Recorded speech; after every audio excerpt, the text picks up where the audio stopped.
Donc, dans la vidéo que vous venez de voir, on retrouve des éléments que nous avons déjà évoqués. Donc, cette complémentarité, elle permet d'apporter une certaine autonomie au sein de l'exploitation.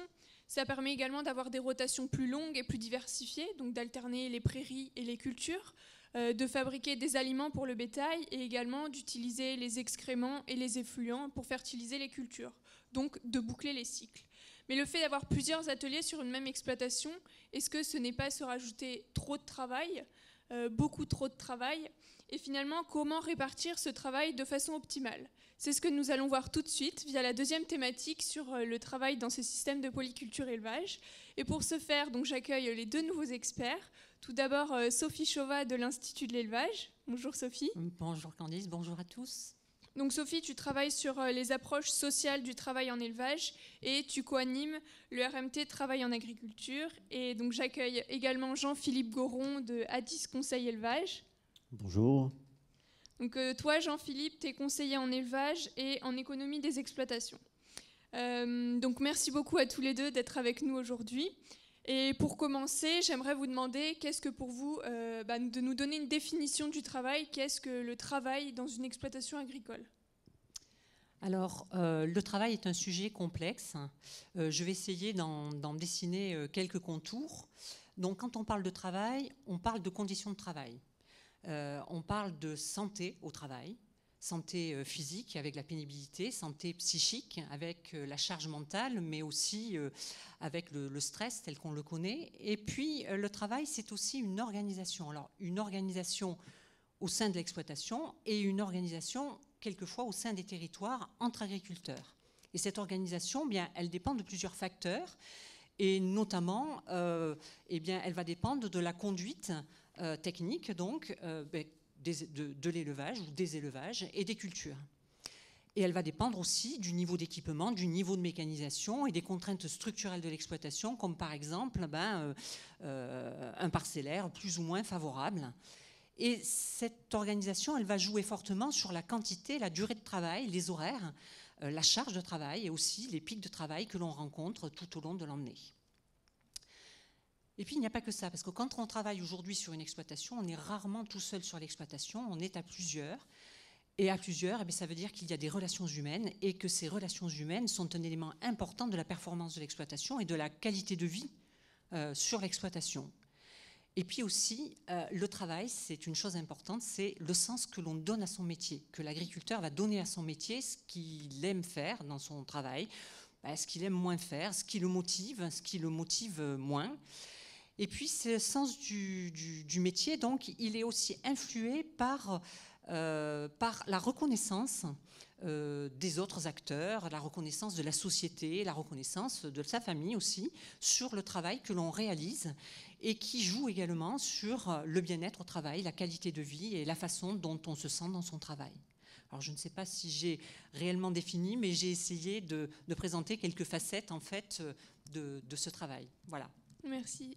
Jean-Philippe, est-ce que tu partages le Oui, tout à fait. avis? Pour compléter la polyculture élevage, c'est vraiment la diversité, c'est la multiplication des tâches, c'est ce que recherchent les agriculteurs. Ils ont plusieurs ateliers. On parlera tout à l'heure de dimension, mais c'est aussi très lié à la taille, entre guillemets, de l'atelier qu'on appellera plutôt complémentaire. Moi, je côtoie au quotidien des éleveurs qui sont très amoureux de leurs vaches et de leur métier au quotidien, mais qui sont aussi très contents d'aller labourer, de sortir, d'avoir des activités différentes. Et je pense que voilà, on a plein de témoignages d'agriculteurs qui se retrouvent dans la polyculture élevage et dans ce sens du métier, parce qu'ils sont à la fois agronomes, ils sont chefs d'entreprise, ils sont mécaniciens, ils vont faire de la soudure, mais ils sont avant tout éleveurs. Et ça, c'est vraiment la diversité de la polyculture élevage, de manier différents métiers, différentes tâches. Après, la difficulté, c'est quand effectivement les ateliers deviennent de dimensions plus importantes, où on retombe peut-être dans le travers de la spécialisation, de la routine, qu'on évoquera par la suite.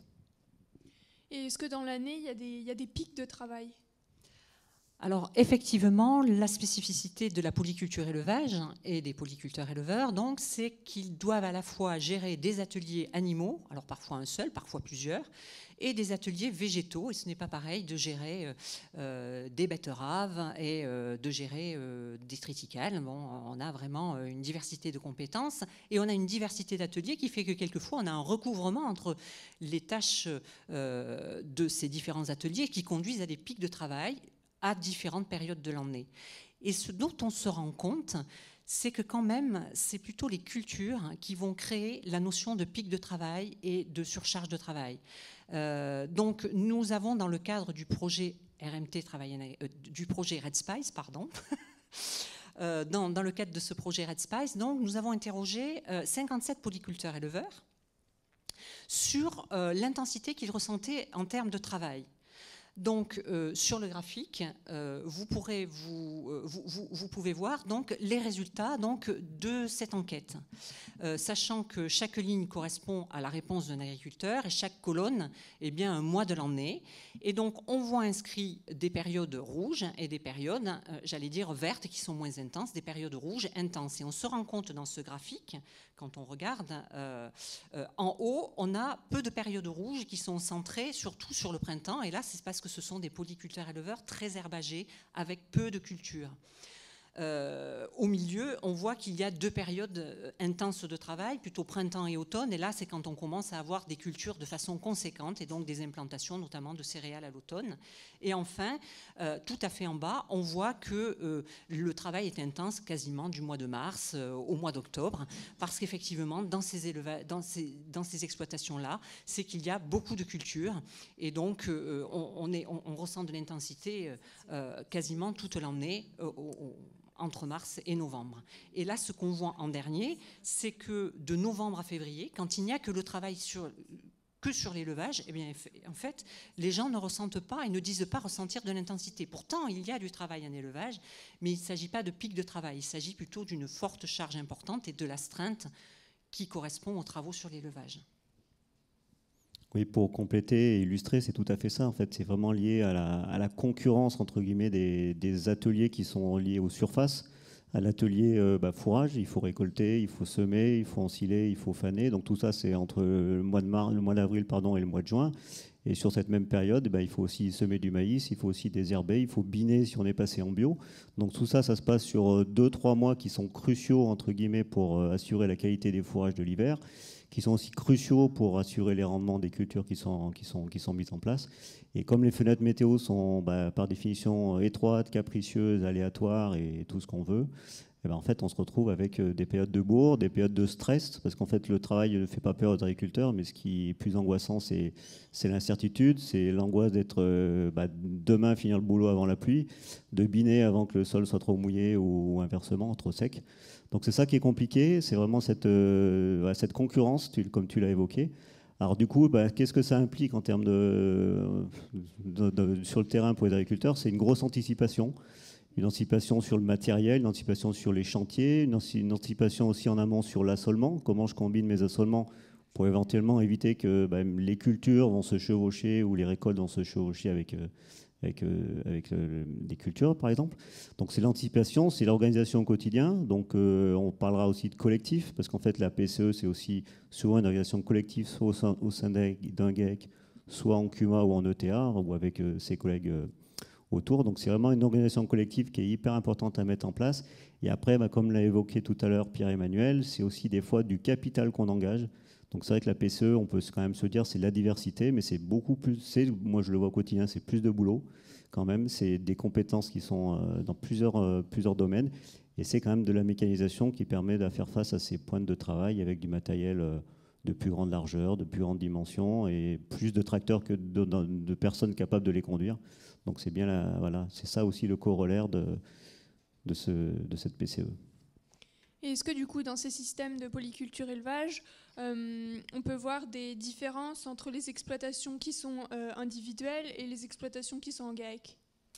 Alors, en schématisant, bien sûr, parce qu'on retrouve tout un panel très différent d'exploitations de polyculture élevage. Donc, en schématisant, dans les plutôt petites exploitations avec un seul chef d'exploitation, ce qui va marquer le travail, c'est que ce chef-là d'exploitation, comme le disait Jean-Philippe, eh bien, c'est qu'il faut qu'il sache tout faire. Il faut qu'il soit très polyvalent et très compétent à la fois sur les cultures, sur l'élevage, sur le machinisme, sur l'administratif, un peu sur tout. Et c'est vécu comme quelque chose de très apprécié. Cette variété de tâches, c'est quelque chose qui est très apprécié par les agriculteurs. Et dans ces exploitations où il n'y a souvent qu'un chef d'exploitation, ce qui marque également, la deuxième chose qui va marquer, c'est que le travail, on observe peu de creux au long de l'année dans les exploitations de polyculture à élevage parce qu'on alterne très vite entre l'hivernage des animaux, puis l'implantation des cultures, puis les mises bas, les récoltes. En gros, on a peu de creux tout au long de l'année, ce qui fait que l'éleveur, quand il est seul, il a peu de temps pour souffler. C'est quelque chose qu'il faut quand même bien noter. Et puis la troisième chose, c'est qu'il faut quand même beaucoup de capital et beaucoup de matériel et d'équipement dans ces structures. Et quand on est une petite structure, il est difficile de s'équiper sur tous les types de cultures, sur l'élevage. Sinon, on met à mal l'économie, bien évidemment, de la structure. Et donc, les organisations collectives sont très importantes pour ces petites exploitations-là, pour pouvoir investir en commun sur du matériel. Et d'un autre côté, on a des exploitations qui sont de plus grande dimension avec plusieurs associés. Et donc là, on observe davantage de spécialisation des tâches, même si cette spécialisation, bien évidemment, elle n'est pas totale, mais on a une certaine spécialisation par tâche ou par, par atelier par certains moments. Ce qui est un confort pour les gens qui réalisent le travail, parce que généralement, ils réalisent des tâches qui leur plaisent le plus, dans lesquelles ils sont le plus compétents. Donc c'est plus facile. Et en plus, quand on est à plusieurs, on peut s'épauler dans les moments difficiles, quand on a justement des pics de travail.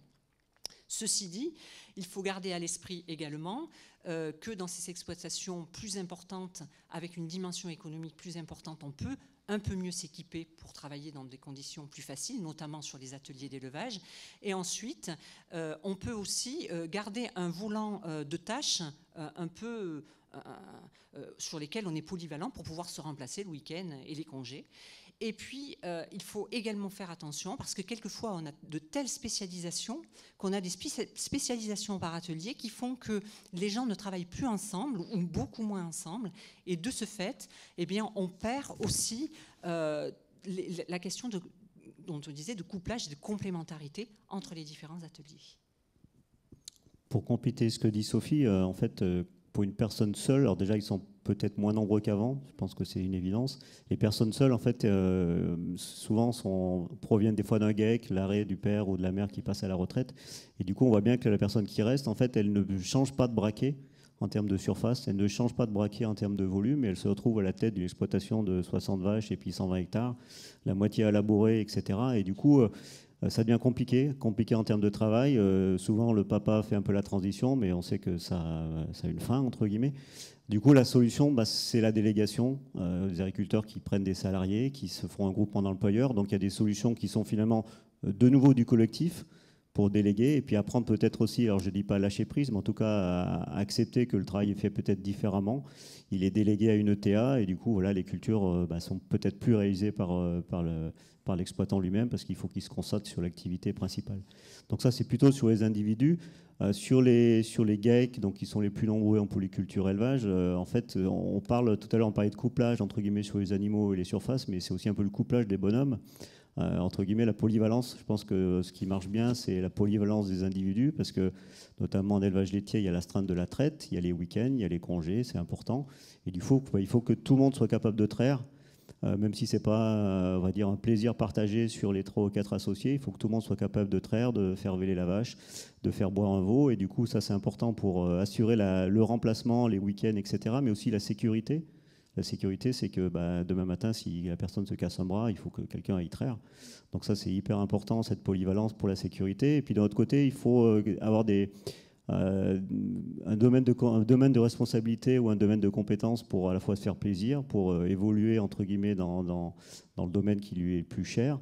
Et puis aujourd'hui, les marges étant petites, de toute façon, il faut être compétent, il faut être pointu. Donc il faut peut-être un éleveur qui soit, en tout cas un agriculteur plus spécialisé éleveur, un vacher presque, et puis un agriculteur qui soit plus culture, parce qu'aujourd'hui, il faut faire du binage, il faut arrêter les phytos, voilà, tout ça, ça demande des compétences. Et du coup, dans ce qu'on voit aujourd'hui qui fonctionne le mieux, même s'il n'y a pas de théorie, c'est effectivement des systèmes polyvalents avec des domaines de compétences partagés et puis un leader, parce qu'en fait, ça reste une entreprise, il faut prendre des décisions, il faut aller vite, il faut avoir envie, il faut avoir des projets. Et du coup, ce qui est important, c'est aussi avoir un leader, pas forcément désigné, mais un leader, on va dire, qui se dégage et qui soit à l'écoute de l'ensemble des associés pour partager le projet et faire vivre l'entreprise, quoi. C'est ça qui me semble important.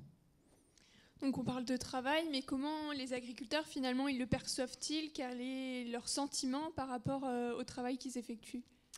Alors, toujours dans le cadre du projet Red Spice, les agriculteurs que nous avons interrogés, eh bien, ils ont le sentiment que leur travail est réalisé dans la continuité d'un cycle naturel avec des conduites animales et végétales complémentaires.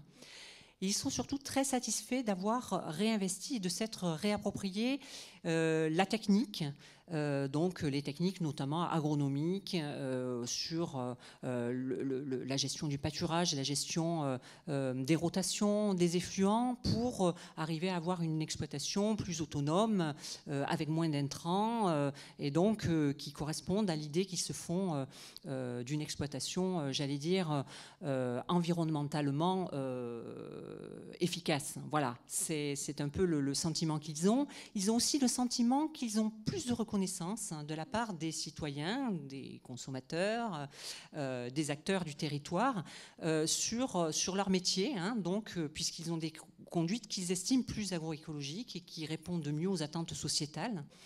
Donc ils se sentent confortés de cette reconnaissance, ils tirent de la fierté du bien-être au travail et ce qui leur permet de contrebalancer un peu la complexité du travail que l'on connaît dans ces exploitations de polyculture, donc élevage.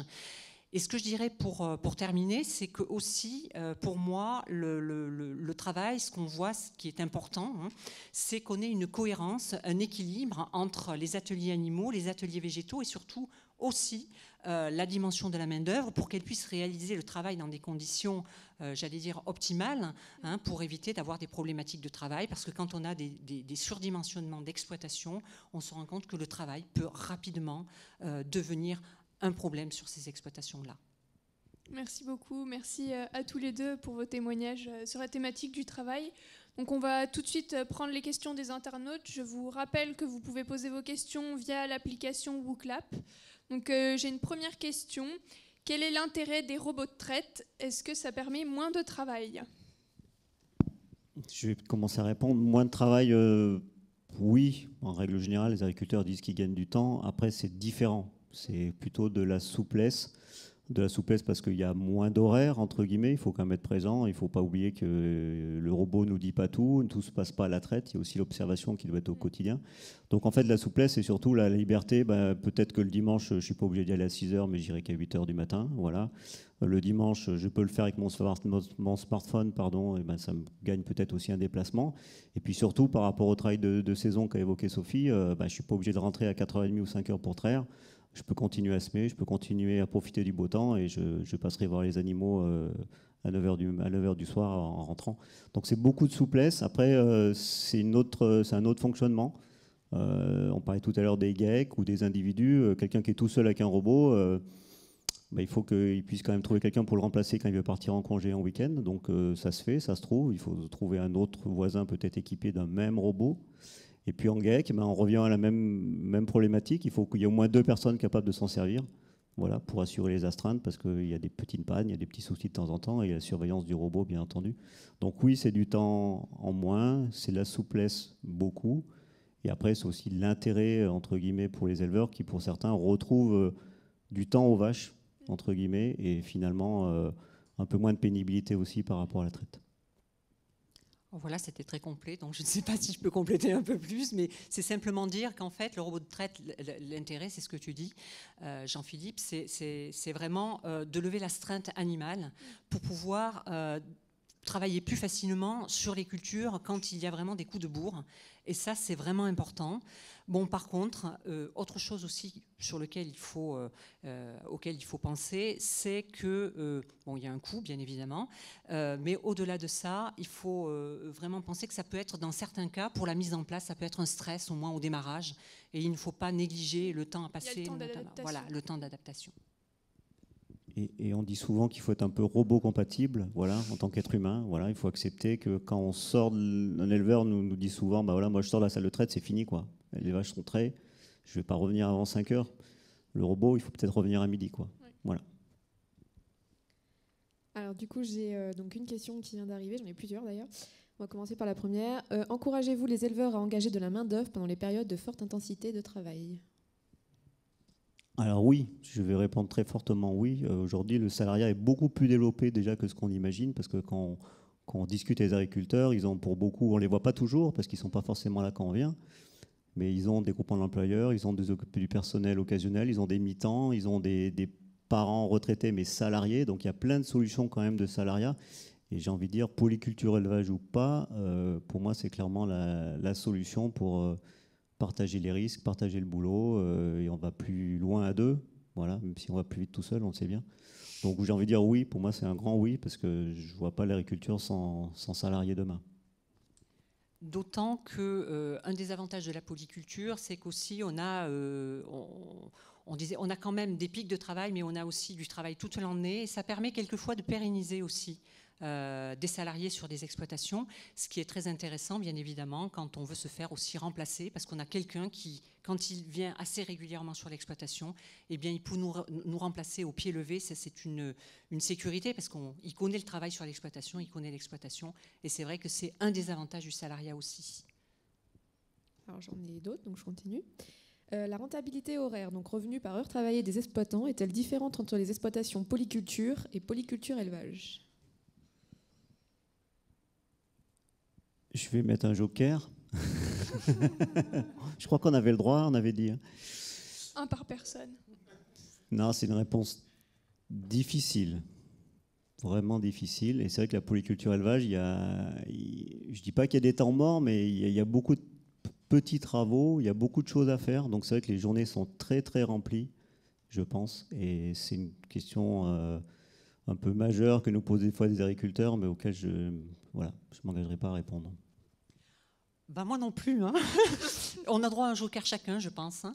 Mais simplement, ce que je voudrais dire, d'abord, je n'ai pas de chiffres pour dire oui ou non quel est le taux horaire de telle ou telle exploitation. Donc, comme je n'ai pas de chiffres, je ne peux pas répondre. Mais ce que je pense quand même, c'est que le taux horaire est important, mais il n'est pas le seul facteur sur le travail qui me paraît à être pris en considération. Et quelquefois, avec des taux horaires peut-être un peu moins élevés, on peut avoir un sens du métier, on peut avoir une satisfaction dans le métier qui est tellement plus élevée que même si le taux horaire peut être un peu inférieur, eh ben c'est quelque chose qui peut être accepté. Et aujourd'hui, parmi les nouvelles personnes installées, nous sommes en train de faire des études sur ces types. On se rend compte que les jeunes qui s'installent, enfin certains qui s'installent, ne s'installent pas en se posant la question uniquement du taux horaire en tout cas.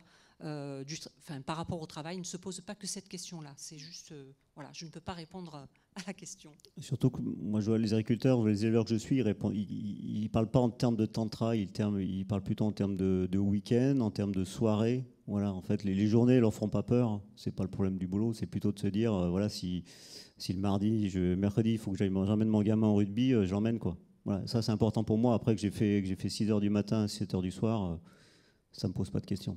Par contre, il faut que je puisse me libérer, il faut que je puisse aller à la chasse le dimanche, aller au foot avec mes gamins, avec ma femme au resto. Voilà, c'est ça qui est important. Et c'est pas tellement le taux horaire, même si, en tout cas, je pense que la spécialisation est peut-être plus rentable en termes de taux horaire, mais c'est pas la même chose.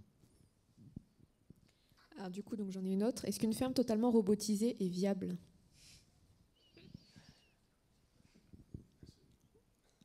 En élevage ruminant, elles sont très peu nombreuses quand même. Donc déjà, on n'aura pas forcément, on n'aura pas de chiffres. Peut-être un peu en Europe du Nord, où on a quelques systèmes qui sont très robotisés. Donc aujourd'hui, en robot de traite, c'est un peu effectivement monnaie courante de voir des robots de traite dans l'exploitation. On voit arriver les robots d'alimentation. Donc c'est les robots qui distribuent l'alimentation à toutes les catégories d'animaux, donc qui permettent de gagner du temps. Après, en élevage ruminant, je pense qu'on n'y est pas encore et je n'ai pas d'exemple, entre guillemets, à vous proposer. Je ne sais pas si Pierre-Emmanuel en a, et je vois qu'il fait signe de la tête négatif. On n'en a pas. On n'en a pas, et je pense aussi que les robots, ils ne pourront quand même jamais remplacer l'agriculteur, l'éleveur sur toute la gestion de l'exploitation.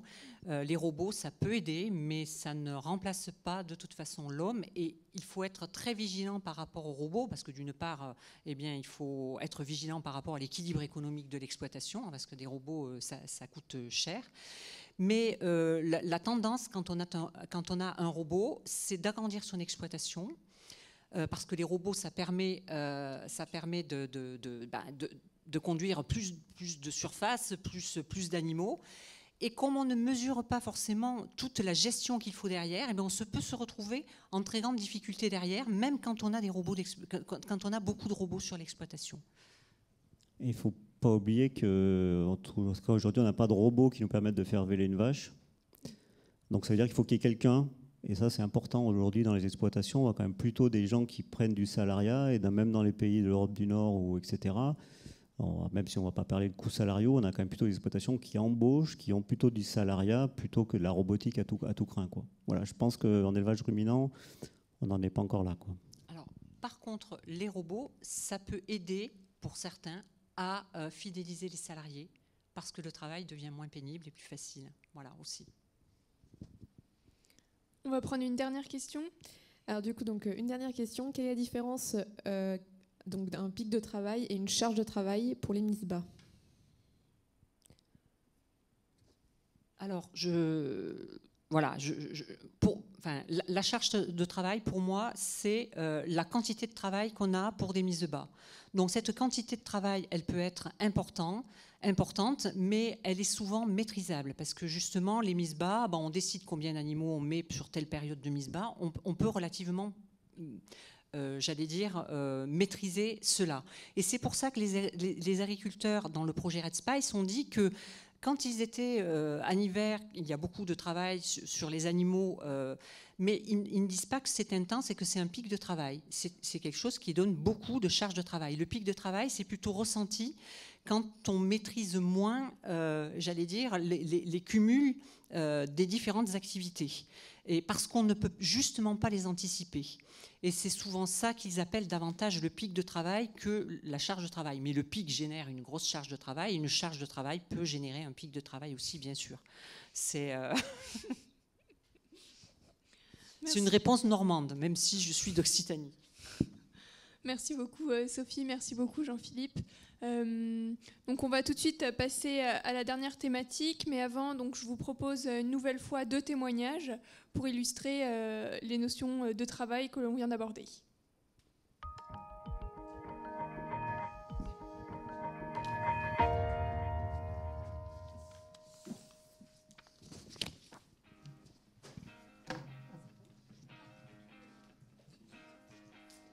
Quand on est en polyculture élevage, il faut être polyvalent. Il faut savoir faire plein de choses, soigner son troupeau, soigner ses cultures. Nos pics de travail, c'est des périodes relativement courtes, donc on donne un peu plus les journées sont un peu plus longues. Il y a rarement de périodes creuses dans l'année. L'avantage de la polyculture élevage, c'est qu'on fait plein de choses différentes, c'est très varié le travail qu'on a à faire. L'organisation est cruciale, est un point crucial pour les systèmes de polyculture élevage, puisqu'il y a comme ça plusieurs types d'activités qui s'enchaînent et on fait avec la main-d'œuvre disponible. Donc il faut arriver à planifier, prévoir les imprévus, parce que autant on peut jouer sur la reproduction des animaux pour caler les pics de travail au niveau des animaux, autant pour les cultures, elles sont, une fois qu'on a choisi les types de cultures, c'est calé dans l'année. Les problèmes essentiels qu'on a sur les systèmes de polyculture élevage, les gens qui ne s'en sortent pas parce qu'ils ont trop de travail, c'est souvent que la configuration de la main-d'œuvre en fonction du travail à faire, et donc des surfaces et des nombres de cultures, il n'est pas adapté. Donc c'est souvent, quand il y a un problème, c'est souvent lié à une taille trop importante en fait, des exploitations.